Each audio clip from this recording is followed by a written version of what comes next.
Good morning everybody. May God bless you. आज हम आप लोगों को फिजिक्स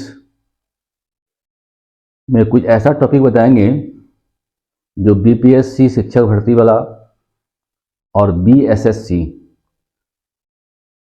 और बाकी जो भी आपका परीक्षा है, सभी परीक्षाओं के लिए ये टॉपिक वीवीआई है। तो थोड़ा ध्यान से सुनेंगे आप लोग और समझने की कोशिश करेंगे, ठीक है।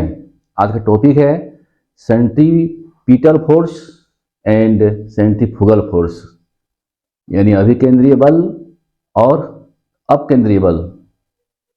इसके बारे में जानते हैं। चलिए, सबसे पहले हम पढ़ते हैं सेंट्रीपिटल फोर्स। सेंट्रीपिटल फोर्स, इसकी हिंदी बोलते हैं अभिकेंद्रीय बल। तो अभिकेंद्रीय बल वह बल है, अगर कोई वस्तु किसी वृत्ताकार पथ में घूमता है तो उस वस्तु को वृत्ताकार पथ में घूमते रहने के लिए ये बल जो है उसको मदद करता है। यानी बिना सेंट्रीपिटल फोर्स का वह वस्तु उस वृत्ताकार पथ में नहीं घूम सकेगा। तो सबसे पहले हम लोग समझेंगे वृत्तीय गति के बारे में, सर्कुलर मोशन। ठीक है, देखिए यहां पर सर्कुलर मोशन क्या होता है। अगर मान लिया ये कोई वृत्ताकार पथ है,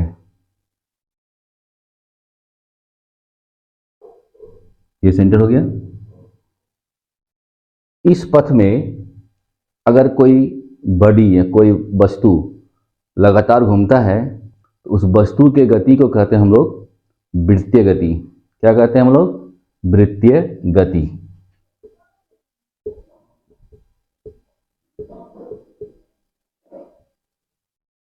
रेस्ट और मोशन वाला चैप्टर में ये है फिजिक्स में। कोई वस्तु अगर किसी वृत्ताकार पथ पर घूमती है तो उसके गति को कहते हैं हम लोग वृत्तीय गति। ठीक है, अब देखिए,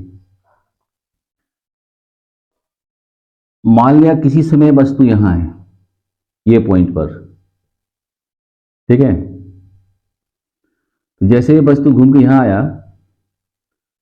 तो इसके पास, यानी वस्तु का जो है वेग और चाल, ध्यान दीजिएगा, हम दो बात कर रहे हैं, वेग और चाल। वेग में दिशा और परिमाण दोनों होता है, चाल में केवल परिमाण होता है, उसमें दिशा की कोई जरूरत नहीं पड़ती है। व्यवहारिक भाषा में दोनों एक ही चीज है, चाल और वेग, लेकिन फिजिक्स में दोनों डिफरेंट है। वेग में दिशा यानी डायरेक्शन और मैग्नीट्यूड दोनों, और चाल में केवल मैग्नीट्यूड यानी परिमाण होता है। अब किसी टाइम मान लिया ये वस्तु यहां पर है, ठीक है, तो इसके डायरेक्शन किधर होगा? इधर होगा, ठीक है। अब ये वस्तु यहां से घूमते घूमते मान लिया यहां आ गया, देख रहे हैं। अब डायरेक्शन क्या हो जाएगा? इधर हो जाएगा। फिर मान लिया वो ऑब्जेक्ट यहां आ गया आपका, तो डायरेक्शन ऐसे हो जाएगा। फिर अगर यहां आ जाए किसी टाइम तो डायरेक्शन ऐसे होगा, ये B point, C point and D point, ठीक है। ये हो गया आपका नॉर्थ, ये साउथ हो गया, इधर ईस्ट होता है, इधर वेस्ट होता है। फिर समझिए, कोई वस्तु यहां पर है, अगर गतिशील है तो ये ऐसे घुमा तो डायरेक्शन इधर था, तो डायरेक्शन चेंज हो गया। देखिए हर पॉइंट पर उसका डायरेक्शन चेंज होगा। यहां अगर मान लिया तो डायरेक्शन यहां हो जाएगा, यहां आया डायरेक्शन यहां हो गया, यहां आया तो डायरेक्शन ऐसे हो जाएगा। प्रत्येक बिंदु पर उसकी दिशा बदलती है, लेकिन उसका परिमाण जो है नहीं बदलता है, या बदल भी सकता है, हमको उससे कोई जरूरी नहीं है, लेकिन दिशा तो चेंज हो रहा है। तो वृत्तीय पथ में किसी वस्तु का वेग जो है वो बदलता है, वो बदलता है। क्यों बदलता है? क्योंकि उसका डायरेक्शन बदलता है। डायरेक्शन बदलता है तो वेग बदलता है, चाहे परिमाण बदले या न बदले। अगर डायरेक्शन भी बदल गया समझिए कि उसका वेग चेंज हो गया, ठीक है। लेकिन उसकी चाल जो है हमेशा कांस्टेंट ऐसे घूमते रहेगा, क्योंकि चाल में आपको दिशा की कोई आवश्यकता नहीं है। अब सवाल पैदा होता है वस्तु के वेग में परिवर्तन हुआ, यानी वस्तु के डायरेक्शन में चेंज हुआ, तो एक रूल है, जैसे ही डायरेक्शन चेंज होगा वैसे ही ये जो होगा एक्सीलरेट हो जाएगा वस्तु। एक्सीलरेट मतलब त्वरित, हिंदी बोलते हैं उसको, त्वरित हो जाता है। दिशा चेंज होगा तो एक्सीलरेटेड हो जाएगा वस्तु। परिमाण से कोई मतलब नहीं है, ठीक है। परिमाण बदले या न बदले, बदलेगा तो भी ठीक है, नहीं बदलेगा तो भी ठीक है, लेकिन डायरेक्शन चेंज होगा तो वस्तु क्या हो जाएगा, एक्सीलरेटेड हो जाएगा। अब देखिए एक्सीलरेटेड शब्द आया, तो एक्सीलरेट जब हुआ यानी उसमें एक्सीलरेशन उत्पन्न हुआ, तो कौन सा कारण है जिसके चलते उसको एक्सीलरेट वस्तु का हो गया। तो एक है अभिकेंद्रीय त्वरण, ध्यान दीजिएगा, सेंट्रीपिटल एक्सीलरेशन, ठीक है।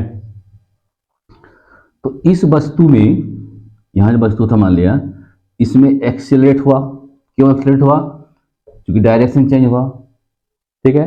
तो ये जो एक्सीलरेशन हुआ इसमें, उसका नाम है सेंट्रीपिटल एक्सीलरेशन, यानी अभिकेंद्रीय त्वरण, ठीक है।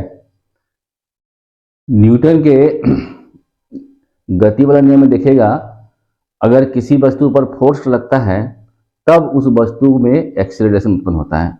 जैसे मान लिया यहां कोई बॉडी है, इसका मास m है मान लिया, ये मान लिया u स्पीड से जा रहा है, u इसका है वेलोसिटी मान लिया, ये रेखीय पथ है स्ट्रेट लाइन में, है ना। इसमें फोर्स दिया आपने, तो फोर्स दीजिएगा तो निश्चित है कि इसका वेग बदलेगा, बढ़ेगा, तो बढ़ के मान लिया v हो गया, ठीक है। तो v minus you by T, जितना समय लगा होगा उसको बोलते हैं हम लोग एक्सीलरेशन, ठीक है। तो एक्सीलरेशन उत्पन्न क्यों हुआ, फोर्स के चलते हुआ, फोर्स उसमें अप्लाई हुआ इसलिए उसमें एक्सीलरेशन हो गया। उसी प्रकार यहां पर कौन सा फोर्स लग रहा है जो ये बॉडी जो एक्सीलरेटेड हो गया, तो वो फोर्स जो है उसका नाम है सेंट्रीपिटल फोर्स। क्या नाम है, सेंट्रीपिटल फोर्स। यहां पर इस वस्तु में सेंट्रीपिटल फोर्स लग रहा है, जिसके कारण सेंट्रीपिटल एक्सीलरेशन हुआ और वस्तु जो है मूव कर रहा है चारों तरफ। डायरेक्शन चेंज है लेकिन उसका मैग्नीट्यूड जो है सेम है, या नहीं भी सेम हो सकता है, कोई जरूरी नहीं है। लेकिन ये जो एक्सीलरेटेड हुआ इसका मतलब उसमें सेंट्रीपिटल एक्सीलरेशन लगा, और सेंट्रीपिटल एक्सीलरेशन लगने का कारण है कि यहाँ कोई एक फोर्स लगा होगा जिसका नाम है सेंट्रीपिटल फोर्स। तो वहीं से आता है आपको सेंट्रीपिटल फोर्स। अब देखिए परिभाषा उसका, सेंट्रीपिटल फोर्स के कारण ये वस्तु जो है यहाँ पर गतिमान है। सेंट्रीपिटल फोर्स लगना बंद हो जाएगा तो वस्तु भाग जाएगा उधर। हम बता रहे हैं थोड़ी देर में उदाहरण के साथ। तो देखिए परिभाषा, अभिकेंद्रीय बल वृत्ताकार पथ पर किसी वस्तु पर लगने वाला वह फोर्स है जो वस्तु को पथ पर गतिमान रखता है। इसकी दिशा जो होती है यहां से इधर सेंटर की तरफ लगता है इसकी दिशा, और एक्सीलरेशन का भी दिशा इधर ही होता है। मानिए रेडियस हो गया, तो सेंट्रीपिटल फोर्स जो है along to radius towards the center। along to radius का मतलब हुआ कि रेडियस के अनुदिश, और किधर, सेंटर की ओर। यहां सेंटर मान लिया, सेंटर की ओर, तो रेडियस के अनुदिश सेंटर की ओर, इसलिए बोलते हैं हम लोग along to radius और towards to the center। Centre की ओर लगने वाला एक वह बल है जो वस्तु को अपने वृत्ताकार पथ में गतिशील बनाए रखता है। ठीक है, इसको समझने के लिए आप लोग देखिए बता रहे हैं आपको हम, तो सेंट्रीपिटल फोर्स जो है वस्तु को लगता है केंद्र की ओर। ठीक है, अब जैसे मान लिया यहां कोई लड़का है और एक रस्सी से किसी पत्थर को या वस्तु को बांध दिया है? और वो वस्तु को जो घुमा रहा है, ऐसे ऐसे घुमा रहा, मान लिया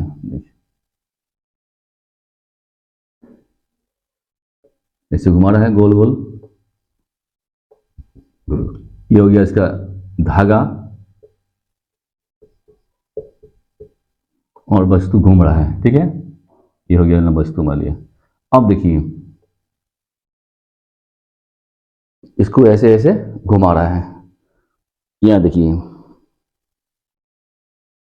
ये वस्तु होगी आपका ऑब्जेक्ट, ये हो गया धागा। ठीक है, अब इसको धागा को यहां कस के पकड़ लीजिए आप और इसको जो है घुमाइए। कैसे? क्षैतिज तल में घुमाना है आपको, यानी ऐसे घुमाना है, ऐसे देखिए घूम रहा है ना। अगर मान लिया जाए हम इस धागा को छोड़ दें, देख रहे हैं, धागा को छोड़ दें तो वस्तु दूर भाग जाएगा। किधर भागेगा? जिधर उसका स्पर्श रेखा वाला वेग है।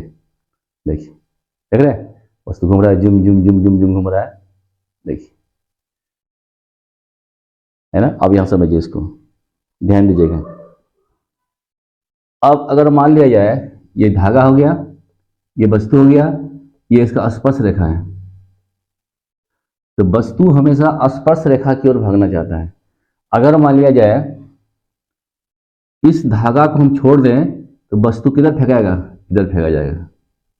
वस्तु यहां आएगा, मान लिया यहां छोड़ देंगे तो इधर फेंका जाएगा, सीधा फेंका जाएगा। तो इसको बाहर भागने से, यानी दूर फेंकने से कौन बचाता है? तो इस पर एक बल लगता है, इस पर एक बल लगता है। कौन सा बल लगता है? तो सेंट्रीपिटल फोर्स लगता है, अभिकेंद्रीय बल। और ये बल जो लगता है धागा के चलते, धागा में होता है तनाव, धागा खिंचाता आपका तनाव, तो नौकर वो, इसको बोलते हैं टेंशन। क्या बोलते हैं इसको? टेंशन। ये टेंशन फोर्स लगता है। ठीक है, ये टेंशन फोर्स के चलते इसमें एक्सीलरेशन होता है और अभिकेंद्रीय बल उत्पन्न होता है। तो अगर धागा को आप छोड़ देंगे तो वस्तु आपका भाग जाएगा। तो धागा के टेंशन के कारण, यानी टेंशन फोर्स के कारण आपको सेंट्रीपिटल फोर्स लगा। ध्यान दीजिएगा, सेंट्रीपिटल फोर्स जो है कोई फोर्स नहीं है। आप कहिएगा कि अब अभी बताया किधर लगता है बल? सेंटर की ओर। तो सेंटर की ओर बल लगाने वाला कौन कारक है? ये धागा। धागा को अगर छोड़ दिएगा आप तो सेंट्रीपिटल फोर्स लगेगा? नहीं लगेगा। तो सेंट्रीपिटल फोर्स अपने आप में कुछ नहीं है, वो जो है टेंशन फोर्स जो उत्पन्न हुआ आपका, उसी से सेंट्रीपिटल फोर्स बना है। यानी टेंशन फोर्स को ही हम लोग यहां पर सेंट्रीपिटल फोर्स बोलेंगे। अगर आप धागा छोड़ दिए तो आपका फोर्स खत्म, टेंशन फोर्स, तो वस्तु कहां फेंकाएगा? आगे फेंकाएगा। तो फिर सेंट्रीपिटल फोर्स है कहां आपके पास? तो सेंट्रीपिटल फोर्स नहीं है। क्या है? उसको उत्पन्न करता है कोई दूसरा फोर्स। तो कौन सा फोर्स? यहां जो आपको जड़िया है, ये आपको फोर्स उत्पन्न करता है। ठीक है, अब देखिए होता क्या है आपका। अगर मान लिया किसी सर्कस में कोई झूला है, मान लिया ये झूला पर चढ़ा होंगे आप लोग, बच्चा से चढ़ता है, यहाँ झूला है मान लिया, ऐसे करके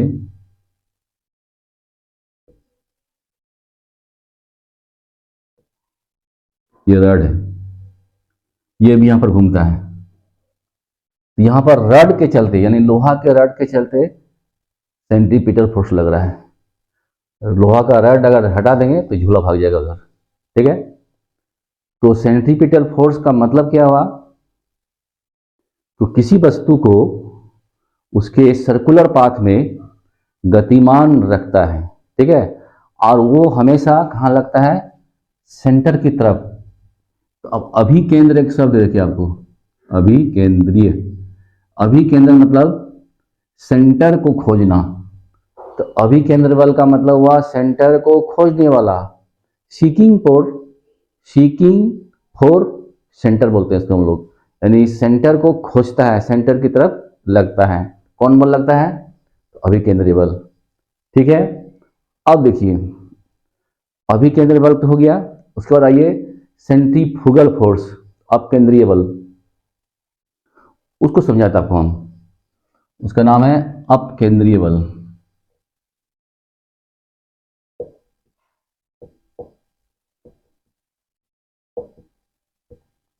इंग्लिश है सेंट्रीफ्यूगल फोर्स, सेंट्रीफ्यूगल फोर्स। देखिए ई कहां से उत्पन्न होता है आपका? एक सेंटीमीटर समझ गए, सेंटर की तरफ लगता है, जिसके कारण वस्तु चारों तरफ घूम पाती है। आप सेंटीमीटर फोर्स देखिए, अगर आप झूला पर चढ़े होंगे और यहां अगर कोई बैठा है आदमी या कोई बच्चा, तो इसको क्या लगेगा कि बाहर की ओर धक्का लगता है, इसको इधर धक्का लगेगा। सेंटीमीटर इधर, इधर एक बल लगता है इधर, ये बल आभासी बल है, माने काल्पनिक। तो अब इसको लगेगा क्या कि हम बाहर फेंका जा रहे हैं, बाहर फेंका जा रहे हैं, बाहर की ओर धक्का लगता है उसको। तो ये जो धक्का लगता है किसके कारण? तो वहां एक फोर्स उत्पन्न होता है जिसका नाम है अपकेंद्रीय बल, यानी सेंट्रीफ्यूगल फोर्स, ठीक है। ये स्यूडो फोर्स कहते हैं उसको हम लोग, PSEDUO,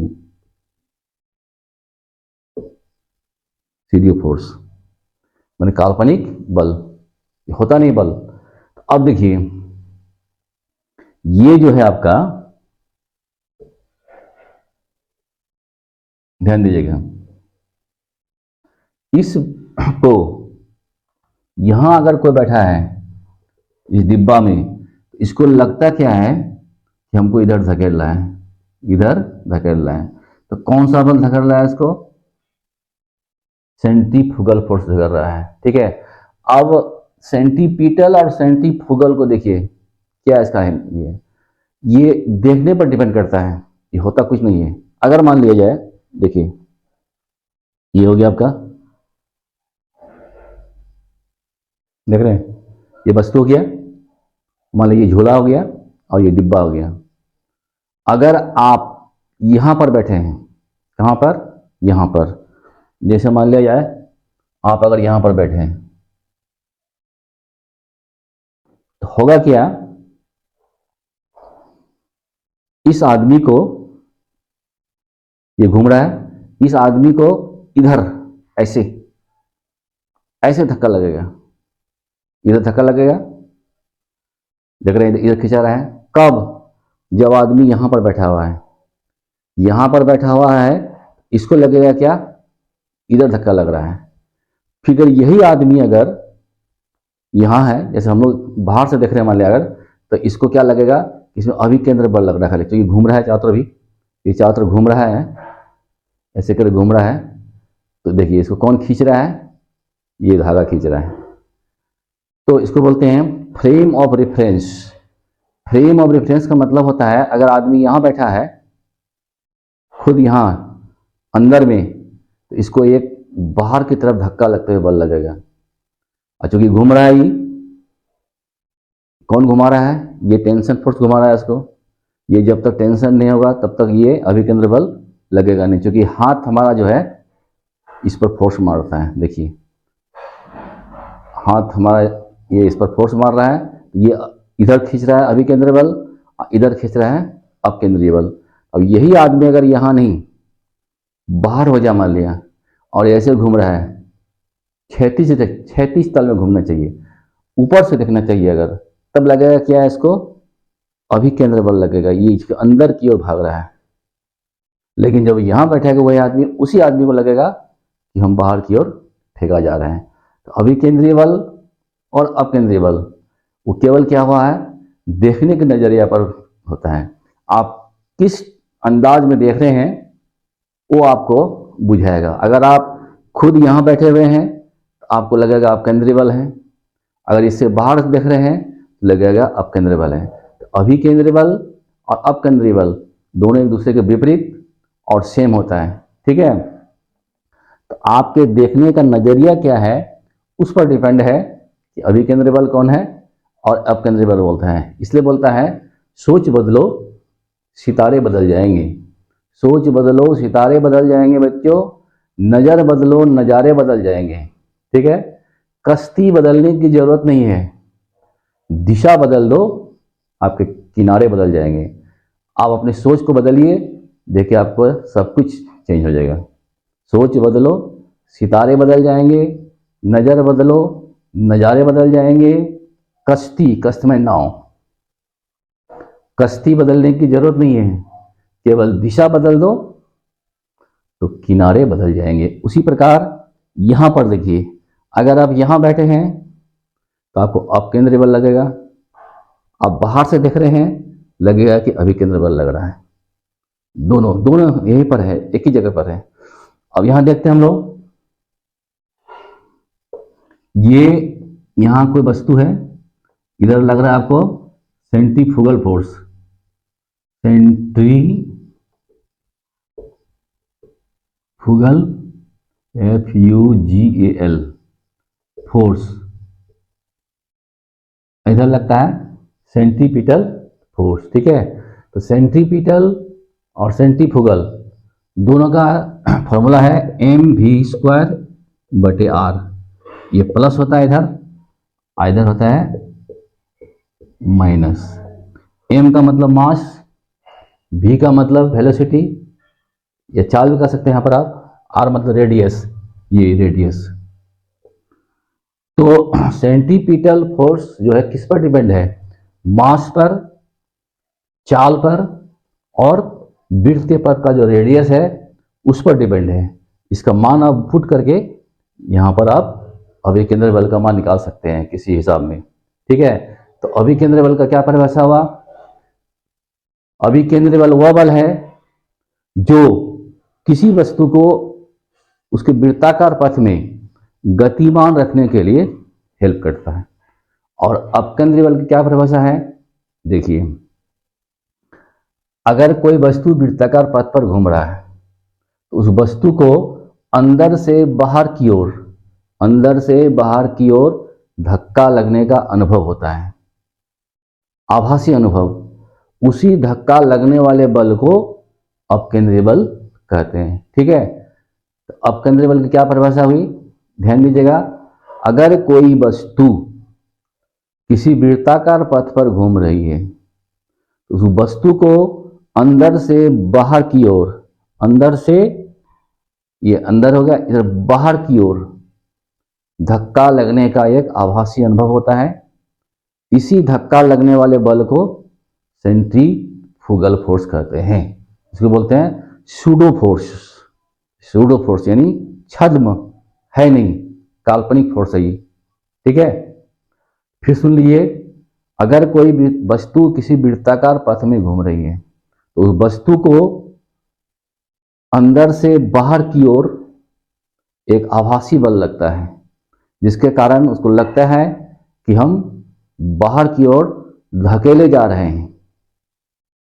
तो उसी बल को कहते हैं हम लोग अपकेंद्रीय बल, ठीक है। अब देखिए, अगर आप किसी कार में बैठे हुए हैं और खिड़की के साइड में बैठे हुए हैं, खिड़की खुली हुई मान लिया है, अगर वो कार अचानक किसी मोड़ पर मुड़ गई तो क्या होता है, जो खिड़की के पास में बैठा हुआ आदमी है वो बाहर की ओर फेंका जाता है। देखिए, यही हुआ अपकेंद्रीय बल का उदाहरण। क्योंकि जब वो टर्न ले रहा है तो अभिकेंद्रीय बल भी लगता है और अपकेंद्रीय बल भी लगता है। तो खिड़की खुली हुई है तो उसको लगता है कि उसको धक्का दे रहा है तो बाहर की ओर फेंका जाता है। इसलिए सीट बेल्ट लोगों को दिया जाता है ताकि वो बाहर की ओर धक्का नहीं लगे, ठीक है। तो ये हो गया अभिकेंद्रीय बल और अपकेंद्रीय बल का परिभाषा।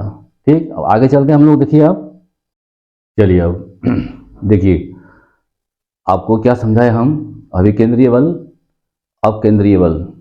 तो अपकेंद्रीय बल की यहाँ परिभाषा लिख दी है, आप लोग उतार लेंगे। सेंट्रीफ्यूगल फोर्स, जब कोई वस्तु विद्युतीय पथ में गतिशील होता है, ठीक है, तब उस पर हर क्षण अंदर से बाहर की ओर एक काल्पनिक बल लगने का आभास होता है। इसी काल्पनिक बल को अपकेंद्रीय बल कहा जाता है। अब देखिए और थोड़ा सा समझ लीजिए ज़्यादा आप लोग। ये कोई रास्ता है, विद्युतीय पथ है, यहाँ कोई बॉडी है, तो इधर क्या लगा आपको, सेंट्री की तरफ सेंट्रीपिटल फोर्स, इधर क्या लगता है, सेंट्रीफ्यूगल फोर्स, इधर हो गया सेंट्रीपिटल, इधर हो गया सेंट्रीफ्यूगल। अब देखिए एक फोर्स यहां भी लगता है,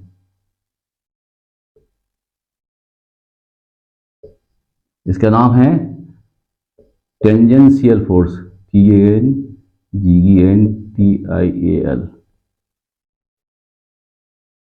तो बोलते हैं स्पर्श रेखीय बल। देख रहे हैं, एक ही ऑब्जेक्ट पर तीन बल लग रहा है, एक और बल लगता है, वो आप पढ़िएगा नेक्स्ट में। इधर लगा सेंट्रीपिटल, इधर सेंट्रीफ्यूगल, इधर हुआ टेंजेंशियल फोर्स यानी स्पर्श रेखीय बल। तो सेंट्रीपिटल तो आपको वास्तविक बल है, सेंट्रीफ्यूगल क्या हुआ, काल्पनिक बल। अब स्पर्श रेखीय बल क्या होता है, ध्यान दीजिएगा। डायरेक्शन अगर चेंज होता है तो सेंट्रीपिटल फोर्स लगता है निश्चित। तो डायरेक्शन चेंज होगा तो वस्तु एक्सीलरेटेड होगा, और एक्सीलरेट होने का मतलब कि वहां कोई फोर्स लगता है, जिसका नाम हो गया आपको सेंट्रीपिटल फोर्स। ध्यान दीजिएगा। और अगर इसका मैग्नीट्यूड चेंज हो रहा है, वेग का अगर मान बदल रहा है, तब उस समय इस पर लगेगा आपको स्पर्श रेखीय बल। ये आप लोग हायर क्लास में पढ़िएगा। कब, जब इसका मैग्नीट्यूड चेंज होगा तब लगेगा आपको स्पर्श रेखीय बल, उधर फेंकाएगा उधर पर। अब तीनों बल के कारण एक होता है रिजल्टेंट फोर्स, जो कि आपको ऐसे भी लगता है, नेट फोर्स बोलते हैं इसको। क्या बोलते हैं इसको, नेट फोर्स। अभी उतना डीप में जाना नहीं आपको, ठीक है। तो अभी फिलहाल क्या हो गया, सेंट्रीपिटल और सेंट्रीफ्यूगल फोर्स, ये दोनों ख्याल रखेगा। और टेंजेंशियल कब लगेगा, जब इसका मैग्नीट्यूड चेंज होगा। डायरेक्शन चेंज होगा तो सेंट्रीपिटल तो लगना ही है, और मैग्नीट्यूड भी चेंज होगा तो आपको लगेगा स्पर्श रेखीय बल यानी टेंजेंशियल फोर्स।